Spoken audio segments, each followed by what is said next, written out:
আসসালামু আলাইকুম। রাত কটা বাজে? ঘড়িটা একটু নষ্ট। রাত 11টা বাজে। রাত 11টার পরে কোনো ভদ্রলোকের মেয়ে বাড়িতে আসতে পারে? মাথায় রাখ, এটা ভদ্রলোকের বাড়ি। আর একটা কথা শোন, এক সপ্তাহ পর মাদ্রাসে আসবে, নিয়ম সব পাল্টে যাবে। কলেজে যাবি, বাড়িতে আসবি, ক্লিয়ার? মানে তোমার ভাইয়ের ছেলে আসবে, তা আমার কি সম্পর্ক? সে শুধু আমার ভাইয়ের ছেলে না, এই বাড়ির জামাই, এটা মাথায় রাখতে হবে। বাবা তুমি এরকম লেম কথা কেন বলো তুমি আমাকে? এই যুগে কেউ এই ধরনের কথা বলে? সেই ছোটবেলা থেকে একই কথা, আমার বিয়ে হয়েছে বিয়ে হয়েছে। আরে তখন আমি ছোট বাচ্চা ছিলাম, মাসুম একটা বাচ্চা, তোমরা ধরে বেঁধে আমাকে বিয়ে দিয়ে দিত, আমি কিছু বুঝতাম? এখন আমি ম্যাচিউর হয়েছি, আমি আমার স্বাধীনভাবে চলবো, আমার লাইফ আমার ডিসিশন আমার। আমাকে ধরে বেঁধে একজনের সাথে বিয়ে দিলা আর তাকে আমার স্বামী হিসেবে স্বীকার করতে হবে? সরি বাবা, আমি পারবো না, আমাকে দিলে হবে না। এই এক থাপ্পড় দিয়ে ঠিক করে ফেলবো, হবে না মানে?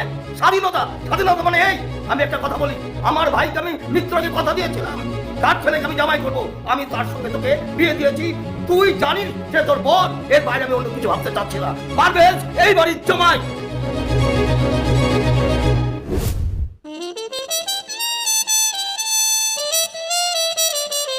বুঝছেন কাকা, প্লেন ডাইয়া থামতে পারলো না, সবাই উমরি খাই পড়ছে যে কখন নামবে। কুরু বলতেছে বারবার যে থামেন থামেন, 5টা মিনিট ল্যান্ডিং। আজিব পাবলিক।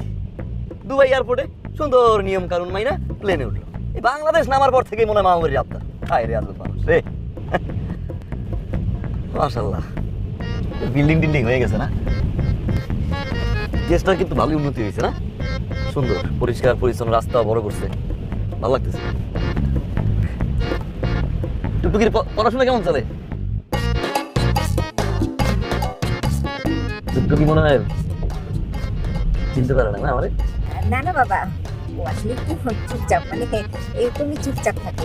আসলে ছোটবেলায় কাউকে দেখেছি তো, সেই জন্য হয়তো মানে এরকম চুপচাপ আছে। ঠিক আছে, কদিন থাকো।